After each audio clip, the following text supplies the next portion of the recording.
Je m'appelle Claire Donovan. Je suis pédiatre et je vis à Boston. Et j'étais la mariée abandonnée le soir de ses noces. Non pas quelques jours avant la cérémonie, non pas devant l'autel, mais au milieu de la réception, devant 200 invités, vêtus encore d'une robe aux plis visibles. Mon mari Zachary a reçu un message, est devenu pâle, m'a regardé une dernière fois et m'a dit « Je dois partir ». Il est parti comme si le mariage n'avait jamais eu lieu. Je suis resté seul, au milieu de la musique, du tintement des verres et des vœux de bonheur encore présents. Avez-vous déjà été abandonné au moment précis où vous pensiez être la plus heureuse? Si oui, partagez-le avec moi dans les commentaires. Sinon, restez. D'autres histoires vous attendent. Cliquez sur « J'aime » et suivez la chaîne pour ne rien manquer de ces histoires qui vous touchent droit au cœur. Car ce que j'ai à vous raconter ne concerne pas seulement un mariage qui s'est effondré. Il s'agit d'une vérité que j'ai mis 5 ans et un décès à affronter. J'ai rencontré Zachary un matin d'automne dans le hall du Boston City Hospital, où le café coûtait 2 fois plus cher et où dormir était un luxe rare pour un interne de 2e année comme moi. Je venais de terminer une garde de 36 heures, les yeux embrumés, la tête qui tournait, tâtonnant avec une tasse de café chaud que je considérais comme la seule chose qui me maintenait debout ce matin-là. Et puis je l'ai croisé. Le café a coulé sur sa chemise blanche hors de prix, tachant le devant en brun. Je me suis figé, j'ai balbutié des excuses, j'ai fouillé dans mon sac à la recherche de serviettes, mais il a ri et a parlé le premier. Le docteur devrait dormir davantage. Puis il a sorti un mouchoir de sa poche, me l'a tendu et a ajouté comme s'il se fichait éperdument de la tâche. Mais si vous comptez attaquer quelqu'un à nouveau avec de la caféine, optez peut-être pour une chemise moins chère la prochaine fois. J'ai ri. Zachary ne ressemblait à aucun homme que j'avais rencontré auparavant. Il n'était pas arrogant. Il n'était pas tape à accent grave-l'œil. Parce que cette histoire ne parle pas seulement d'être abandonné. J'ai décliné poliment mais fermement. J'étais épuisé. Mon cœur et mon esprit n'avaient plus de place pour personne. Mais le lendemain matin, en enfilant ma blouse blanche dans le vestiaire du médecin, j'ai trouvé un petit mot plié dans ma poche. Si tu changes d'avis, le café ne sera pas chaud, mais j'attendrai quand même. Son nom et son numéro étaient écrits en dessous. Zachary Cole. Je n'ai pas répondu. Jusqu'à une nuit pluvieuse, alors que j'étais coincé aux urgences pendant 20 heures d'affilée, et que personne n'était venu me chercher comme promis. Je me suis assis seul près du distributeur, les yeux fixés sur une bouteille d'eau comme si elle pouvait me réconforter. Et puis Zachary est arrivé, trempé par la pluie, tenant une boîte de nourriture chaude et une paire de chaussons tout doux. Il a juste dit, « Je me doutais que tu avais oublié ce que c'est que d'avoir les pieds chauds. » À partir de ce jour-là, j'ai commencé à trouver des petits mots dans mes poches. Bonne chance pour la garde du matin. J'espère que tous tes patients sont adorables. N'oublie pas de manger quelque chose avant 10 heures. Avez-vous déjà bu de l'eau, docteur Don? Une fois, je me suis endormi au téléphone avec lui en plein appel. Le lendemain matin, je me suis réveillé sur le canapé, enveloppé d'une douce couverture et d'un mot sur lequel était écrit « Tu es drôle même en dormant ». Nous ne sommes pas tombés amoureux tout de suite. L'amour est né doucement, doucement, comme la façon dont il attendait patiemment dans sa voiture que je termine chaque service, mettant de la musique douce et me tendant une tasse de chocolat chaud à siroter avant de dire un mot. Lorsque j'ai réussi mon examen de certification et suis devenu pédiatre, il m'a emmené à la bibliothèque publique. Celle où j'avais passé de nombreuses nuits blanches à étudier. À notre banc habituel, il s'est agenouillé et m'a tendu une fine bague en or blanc.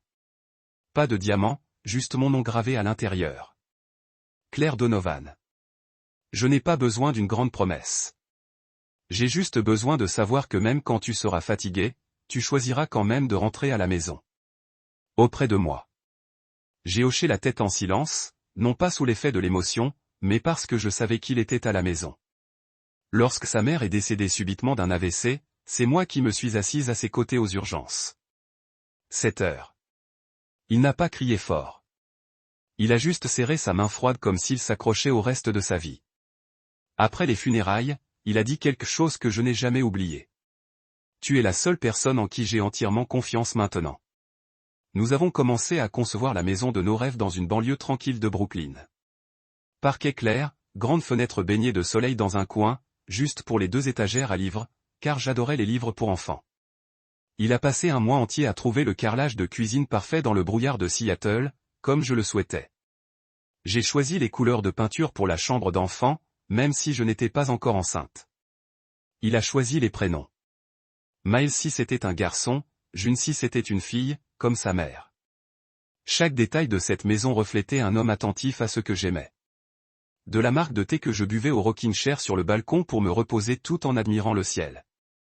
Nous pensions tous les deux avoir trouvé le calme dans le chaos de la vie. Alors, quand il est parti le jour de notre mariage, je n'ai pas seulement perdu un mari. J'ai perdu la conviction que l'amour, s'il était suffisamment profond, ne me quitterait jamais. Après cette nuit-là, j'ai tout essayé pour le retrouver, qu'une épouse ou quelqu'un qui se croyait encore une épouse. J'ai appelé, il n'a pas décroché. J'ai envoyé un SMS, aucune réponse. Je suis allé à son bureau, fermé à clé. Le personnel m'a dit qu'il était en déplacement professionnel urgent. J'ai contacté sa maison mère. Le directeur m'a dit que Zachary avait demandé un congé à durée indéterminée le lendemain de notre mariage. La seule chose dans son email, j'ai besoin de temps. Du temps pourquoi? Je suis allé à la maison que nous avions conçue ensemble. Elle était encore inachevée. Pas de meubles, des rideaux démontés, la literie encore sous plastique. Tout ressemblait à ma vie. La table à manger en chêne n'avait même pas été déballée. Le rocking chair se balançait au vent sur le balcon. Aucun signe de son retour. Je suis resté planté dans cette maison inachevée, telle une ligne maculée sur du papier. Pas effacée, mais jamais reprise. Une semaine plus tard, je suis allé chez sa mère, Madame June. Elle n'avait aucune réponse à me donner. Elle m'a juste dit, « Claire, si tu as besoin de rester. Tiens, considère cet endroit comme ta maison. » Je ne comprends pas non plus ce qui lui arrive. Ses yeux exprimaient une profonde tristesse, comme si elle perdait son fils à nouveau. Je ne pouvais pas pleurer là-bas et je suis parti. Toutes les pistes se sont évaporées jusqu'à ce qu'une nuit pluvieuse, je reçoive un appel d'Ian Keller, le meilleur ami de Zachary à l'université. « Claire, c'est Ian. Désolé pour le retard, mais je ne peux plus garder ça pour moi. » Je me suis redressé. Mon cœur battait la chamade. Je sais que je ne devrais pas dire ça, mais ce jour-là, avant son départ, Zachary m'a appelé. Il a prononcé un nom. J'ai retenu mon souffle. Il a dit, « Ava, elle est de retour. » Tout s'écroule. Le téléphone a failli me glisser des mains. Ava Whitmore.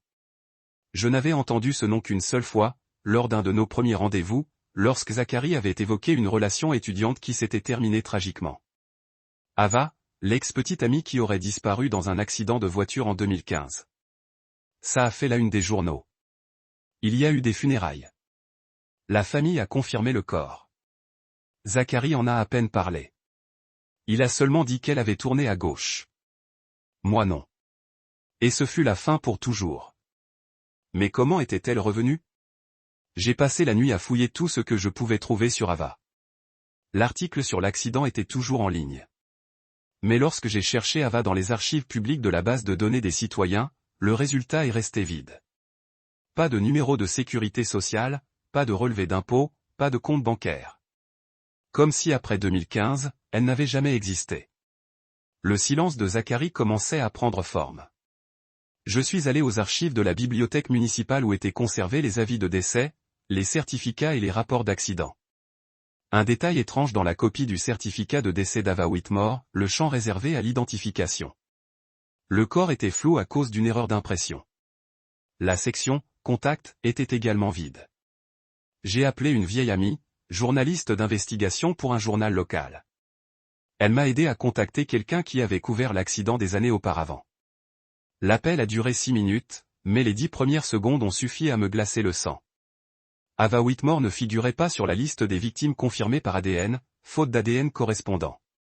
Le corps était trop gravement brûlé pour une identification complète. Mais la famille a quand même organisé des funérailles, car elle avait une foi absolue. Les mêmes mots que Zachary m'avait dit un jour aux funérailles de sa mère. Et j'ai commencé à me demander combien de pans de sa vie étaient construits sur cette même foi absolue, au point que je n'avais jamais été autorisé à saisir des demandes d'accès aux archives publiques dans plusieurs États. Une semaine plus tard, une petite entrée de données est arrivée d'un bureau d'archives du Wyoming. Un permis de conduire fraîchement enregistré au nom d'Ava Marie Whitmore, avec un nouveau numéro de sécurité sociale. Adresse, Jackson Hole, Wyoming. Je l'ai imprimé, Me suis assis à ma table de cuisine avec une tasse de café froid et ai regardé la ligne de texte. Je n'arrivais pas à croire que je traquais une femme censée être morte. Parce qu'elle pourrait être la raison pour laquelle mon mari est parti le soir de nos noces. J'ai rappelé Yann. Est-il possible que Zachary ait été menacé par elle, ai-je demandé. Je ne sais pas, mais je ne l'ai jamais entendu aussi effrayé. C'était comme si quelque chose l'avait ramené à un passé auquel il pensait avoir échappé. Ce soir-là, j'ai sorti une valise, préparé quelques vêtements, rangé l'adresse imprimée et quelques documents dans un dossier. Je n'avais pas prévu de confrontation. Je voulais juste la vérité, même si c'était la dernière chose que j'étais prête à accepter.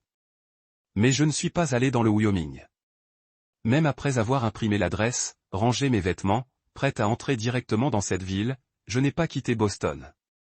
Après 3 semaines de sommeil agité, de repas par obligation et de questions sur ce que j'avais fait de mal, mon corps a commencé à se révolter. J'avais mal au ventre, j'ai commencé à perdre du poids de façon incontrôlable.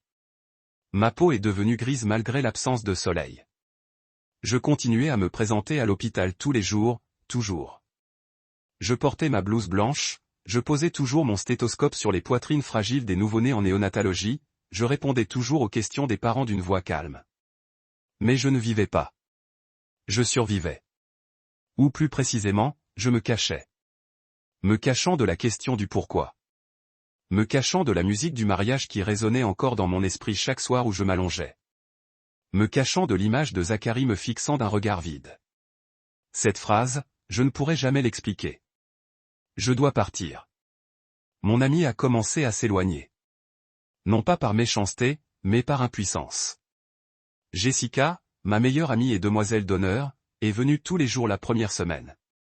Elle m'apportait à manger, pliait mon linge, me rappelait de boire de l'eau et me racontait des histoires ridicules sur ses mauvais rendez-vous pour essayer de me faire rire.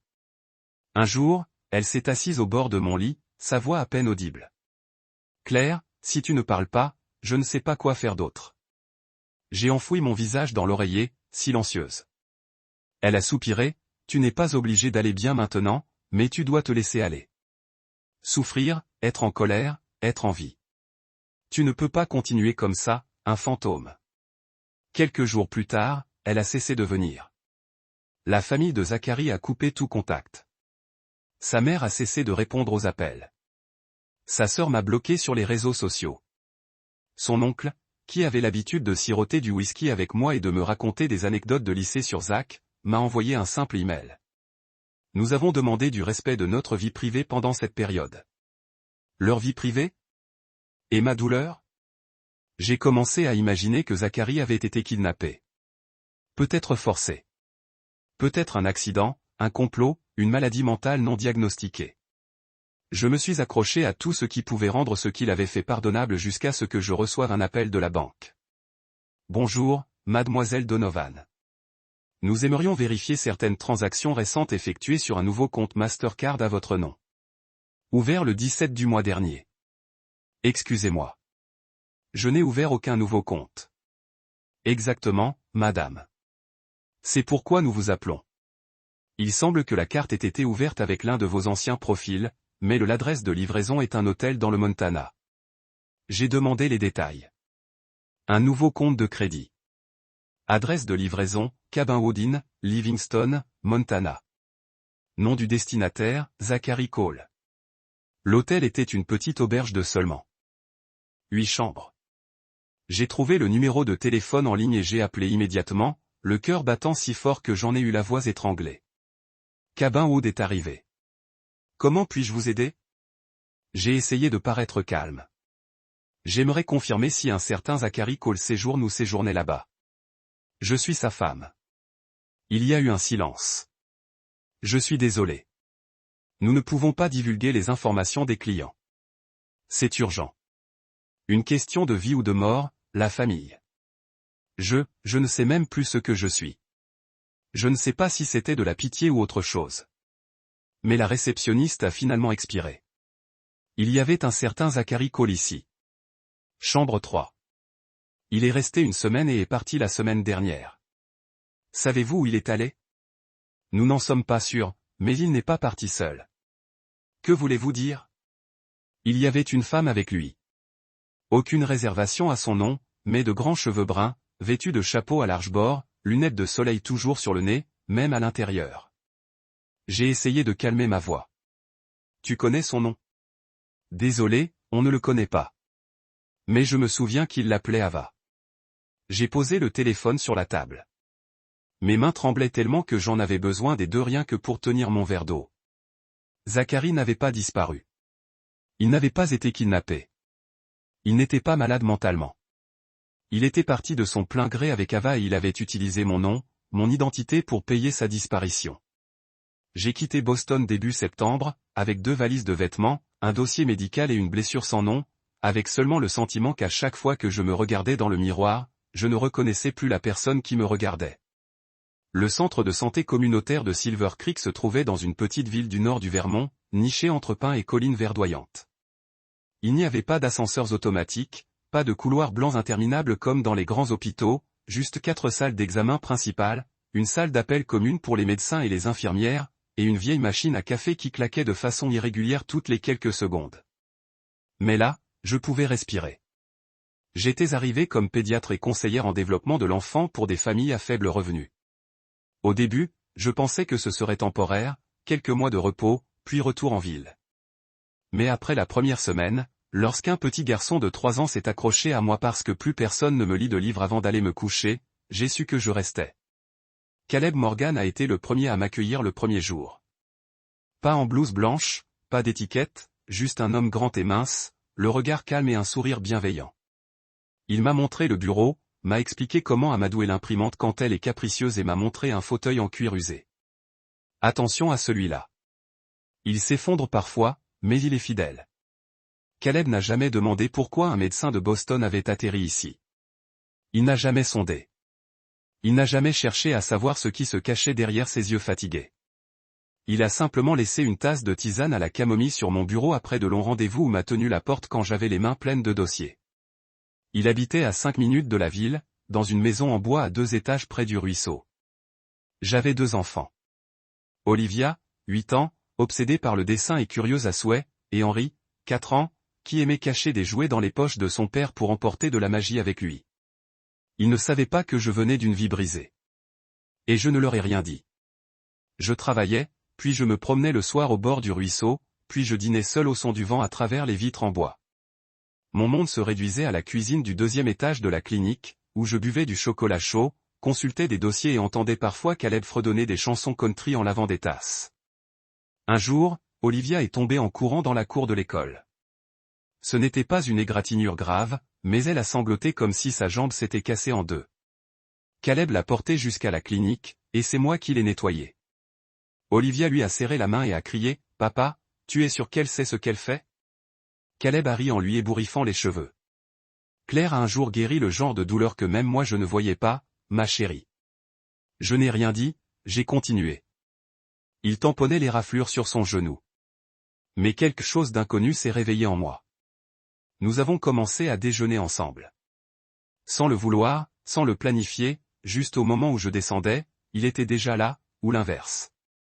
Il aimait les sandwichs au beurre de cacahuète et à la banane, que je trouvais indigestes, mais que j'ai essayé un jour et que je n'ai pas détesté. J'aimais la soupe chaude. La seule chose qui me rassurait quand mes entrailles chaviraient encore. Caleb disait, les gens qui ont été brisés ont tendance à choisir des choses molles, plus faciles à avaler. Un soir, Olivia a eu une forte fièvre. Caleb m'a appelé, non pas comme un médecin, mais comme quelqu'un en qui il avait confiance. Je suis arrivé en cardigan de laine, avec une boîte de médicaments et un stéthoscope. Olivia était faiblement allongée dans son lit, murmurant le nom d'une amie dans son sommeil.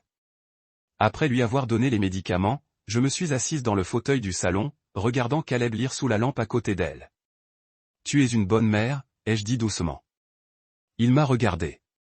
Je ne suis pas une mère, juste une adulte qui essaie de faire ce qui est bien. J'avais l'intention de rire, mais j'ai eu la gorge serrée. Il l'a remarqué. Il n'a rien demandé. Il a juste posé sa main sur le dossier de la chaise, touchant presque mon épaule, sans jamais insister. Nous n'étions pas amoureux. Mais les soirs tranquilles, quand Olivia riait et qu'Henri chantait des chansons inventées, je captais le regard de Caleb. Calme, posé, mais suffisamment pour me faire comprendre que si je le voulais, je pouvais arrêter de courir. Après 2 ans à Silver Creek, j'ai arrêté de compter les jours.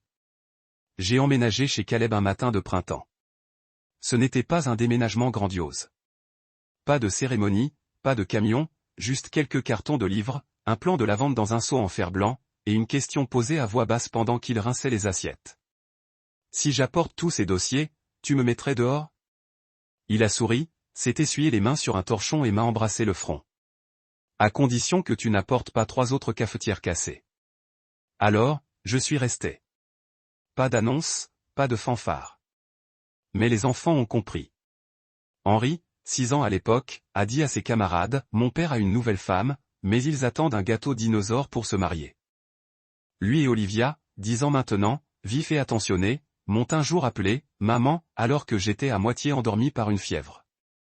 Je me tenais près de son lit, tenant encore un torchon chaud, sans être sûr d'avoir bien entendu.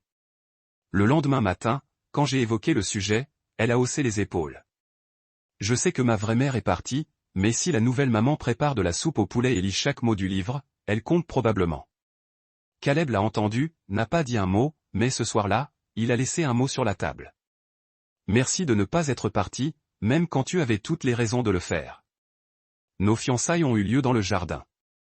Pas de robe blanche, pas de bague en diamant, juste une dizaine de personnes, quelques collègues proches, des voisins, les enfants et un pommier en fleurs. Caleb a construit l'arche en bambou lui-même. Henri a glissé des guirlandes vertes scintillantes pour rendre le tout magique. Je portais une simple robe verte, je tressais mes cheveux et tenais un bouquet de fleurs sauvages cueillies par Olivia ce matin-là. Oh, les discours! Personne n'avait besoin de dire quoi que ce soit. Tout était là, dans chaque regard. Après, une fois les invités partis, je me suis assise avec Olivia sur les marches du fond. Elle a posé sa tête sur mon épaule, nos doigts entrelacés. Tu avais peur, maman, avant de décider de rester avec nous? J'ai regardé les pins. Oui, très peur. Mais j'étais fatigué. Fatigué de marcher sans savoir où j'allais. Elle a hoché la tête lentement. J'avais peur aussi.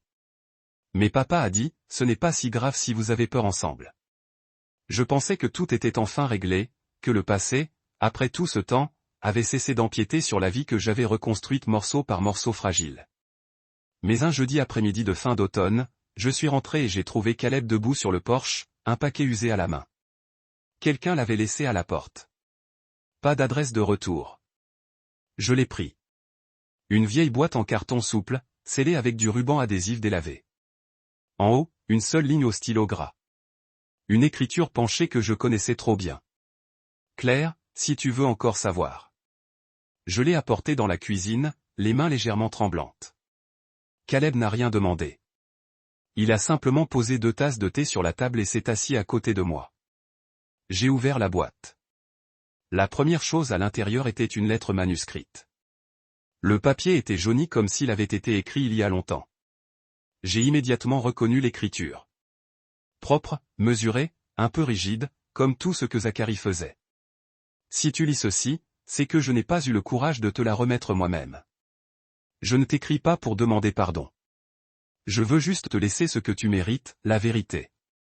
Non pas sur mon départ, mais sur les raisons pour lesquelles je n'ai pas osé revenir. J'ai dégluti difficilement et tourné les pages. Sous la lettre se trouvait une enveloppe scellée avec le logo du Massachusetts General Hospital. J'ai immédiatement reconnu le format, un résultat de biopsie. À l'intérieur, tamponné en rouge, figurait la mention « Dinocarcinome, stade 4 ». 6 juin un scanner abdominal. Les images en noir et blanc montraient clairement une tumeur entourant le pancréas, un cas d'école de cancer du pancréas au stade avancé. Je n'avais pas besoin de la dernière ligne de la lettre.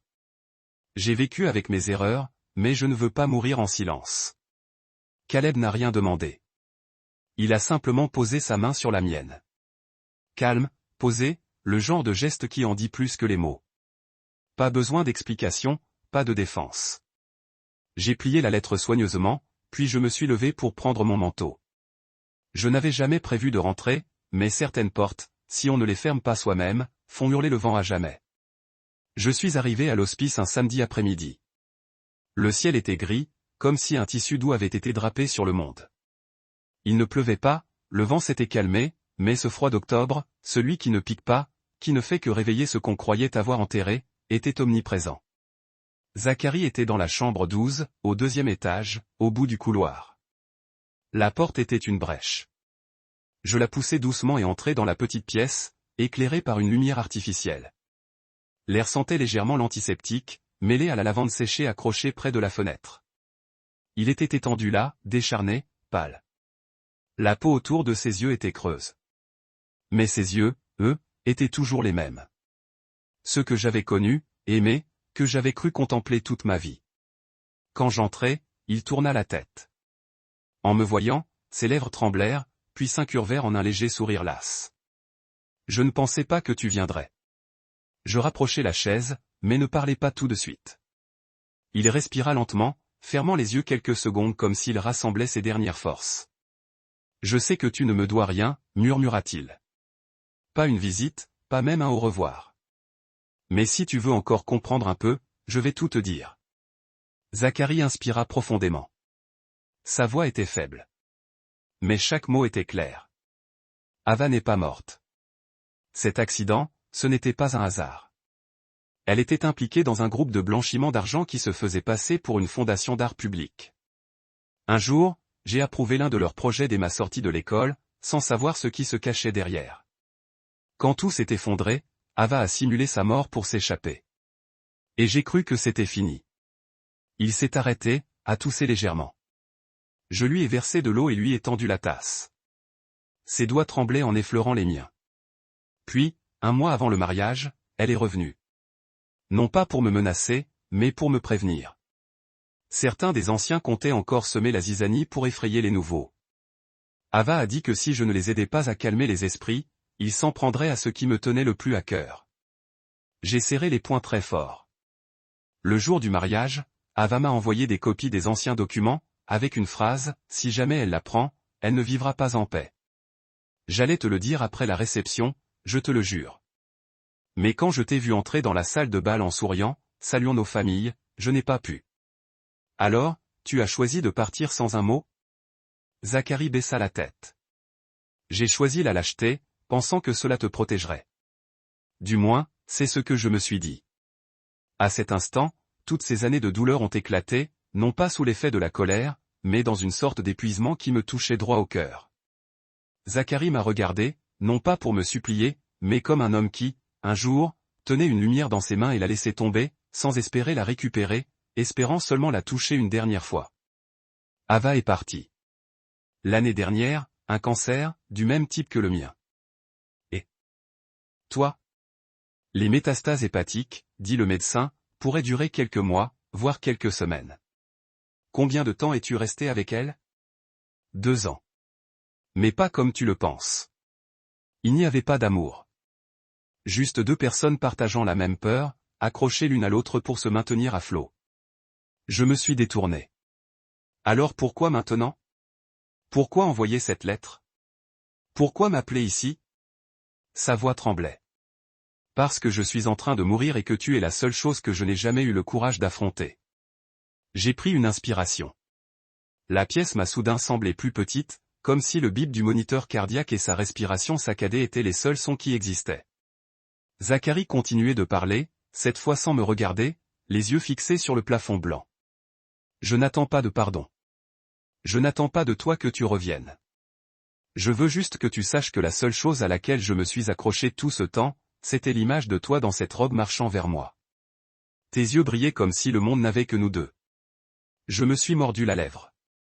Mes yeux me piquaient, mais les larmes ne coulaient pas. Je ne suis plus la femme dans cette robe. Non. Et tu n'as pas besoin de l'être. Tu mérites d'être qui tu choisis de devenir. Je te remercie simplement d'être venu pour ne pas mourir avec des mots encore enfouis en moi. Je ne savais pas si c'était une fin ou un début très calme, mais pour la première fois depuis son départ, je pouvais le regarder sans me demander pourquoi. Je suis retourné à l'hospice le lendemain matin, avec une boîte de tisane à la camomille et quelques petits livres sur les planètes, quelque chose que Zacharie adorait à l'université. Je ne savais pas exactement pourquoi je les avais apportés. Peut-être parce que je me souvenais encore de la façon dont il me murmurait après ces longues nuits de garde. S'il y a une autre vie, je veux être astronome. Au moins, les étoiles ne se trahissent pas. Zacharie n'était plus assez fort pour lire. Mais quand j'ouvrais les livres et lisais à voix haute, d'une voix ferme et chaleureuse, il inclinait la tête comme s'il écoutait chaque mot. Je n'avais pas l'impression de pardonner. Je ne voulais simplement pas porter d'amertume dans ma vie actuelle.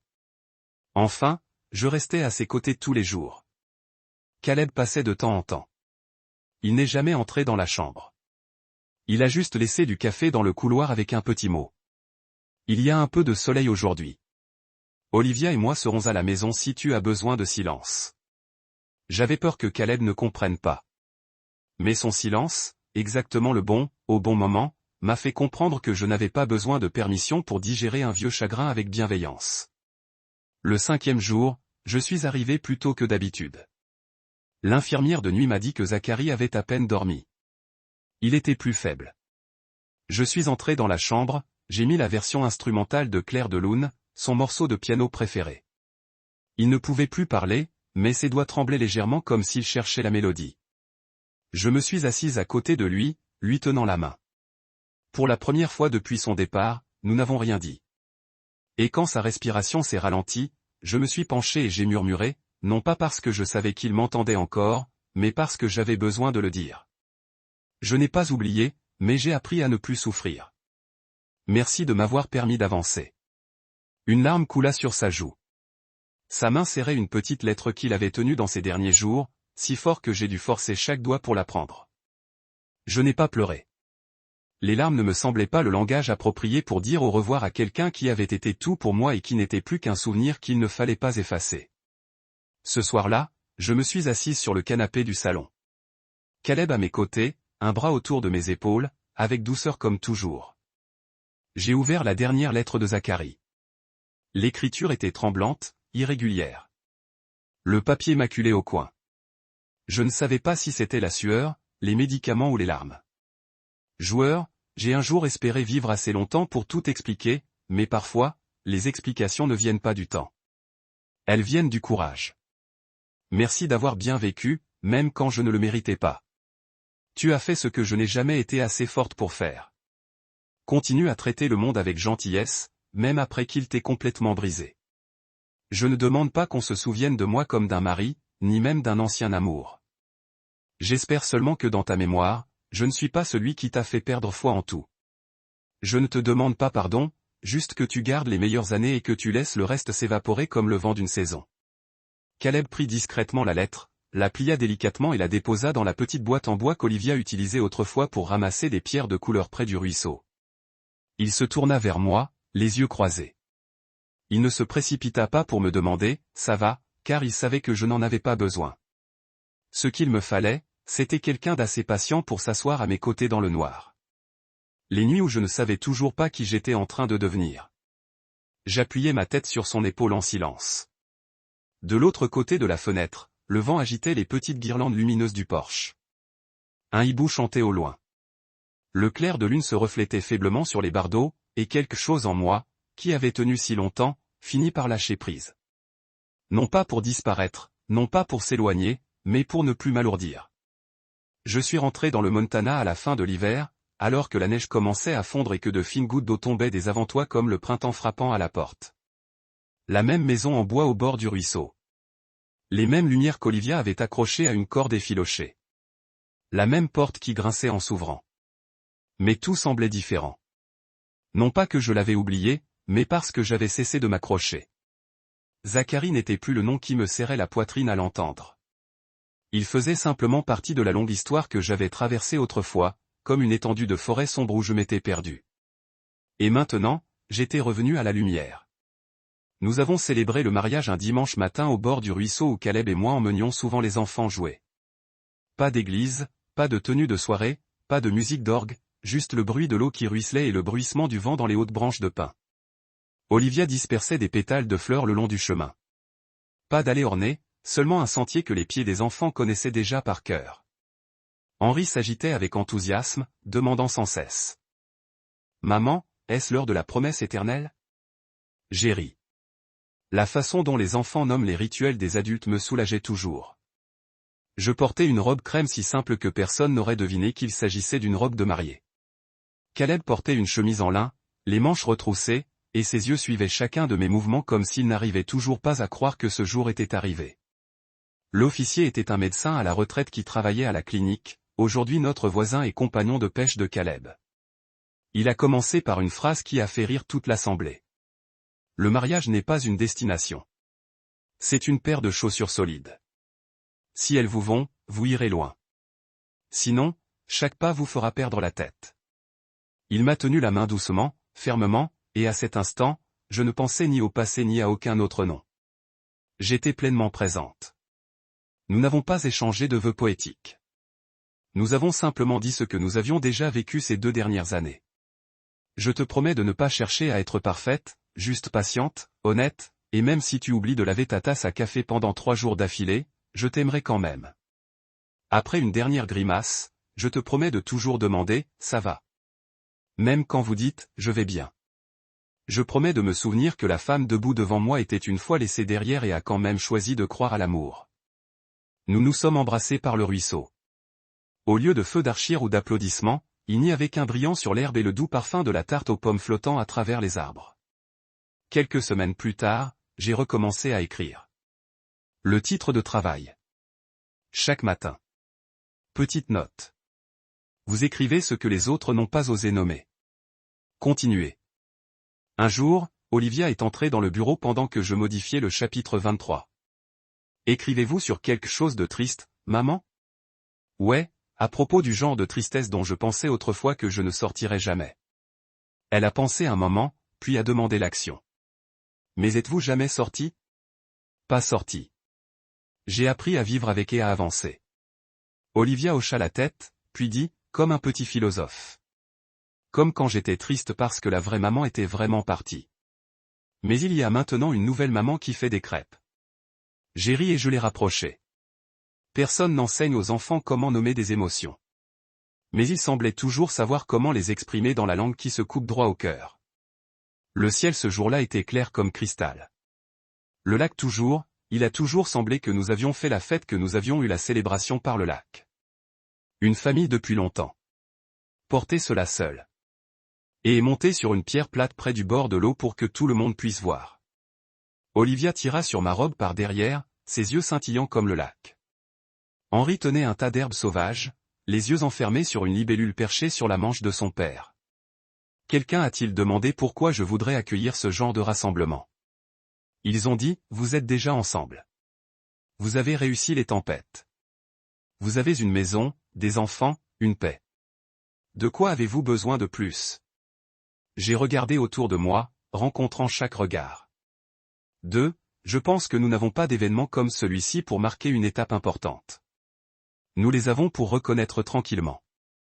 Nous avons traversé plus que la plupart des gens, et nous sommes toujours là. Mais parce que la personne que j'ai adorée n'a pas pu prendre un poids. Pas seul, mais avec ce qui reste dans votre cœur et quelqu'un assez calme pour marcher à côté de vous sans interrompre. Olivia applaudit en premier. Un petit coucou qui s'est rapidement répandu autour des tables. Caleb serra ma main et chuchota, Juan, vous en avez aucune idée. Vous venez de parler pour des dizaines de personnes. À la fin de la fête, j'ai erré pieds nus à travers l'herbe, en tenant mes talons, laissant mes pieds toucher la terre douce. Un voisin plus âgé a pressé une tarte aux pommes dans mes mains et j'ai dit, chérie, j'aimerais entendre ces mots de votre mère il y a des années. Je souris, je me suis étreint. Moi, reposant naturellement la main sur ma taille, je l'ai écrit pour tous ceux qui pensaient autrefois qu'ils étaient ceux qui ont laissé. Mais plus tard, s'est rendu compte que ce sont eux qui ont pu rester. Rester avec la vie, avec gentillesse et avec un avenir qui vaut toujours la peine d'être vécu. Peut-être que vous n'avez jamais été laissé à l'hôtel. Mais peut-être que vous avez été laissé dans un plan à moitié fini, une promesse qui n'a jamais été tenue ou simplement oubliée dans une relation à laquelle vous avez tout donné. Si cela vous est arrivé, qu'avez-vous choisi de faire? Avez-vous marché en silence? Ou attendez-vous toujours une explication du passé? Je n'ai pas la bonne réponse. Je le sais juste. Nous méritons tous d'être aimés. Non pas parce que nous sommes parfaits, mais parce que nous sommes assez courageux pour ne pas abandonner la gentillesse, même après avoir été laissés pour compte. Si l'histoire d'aujourd'hui vous rappelait vous-même ou quelqu'un que vous connaissiez autrefois, partagez vos réflexions dans les commentaires. Je vais les lire. Et qui sait, peut-être que l'histoire suivante commence par quelque chose que vous écrivez. N'oubliez pas de suivre cette chaîne afin de ne pas manquer les voyages de la guérison, de la renaissance et de la récupération du sens de la famille. Les petites choses qui à la fin nous tiennent les plus proches les unes des autres dans cette vie. Parce que parfois une histoire suffit pour aider quelqu'un à croire qu'il a encore une chance de commencer.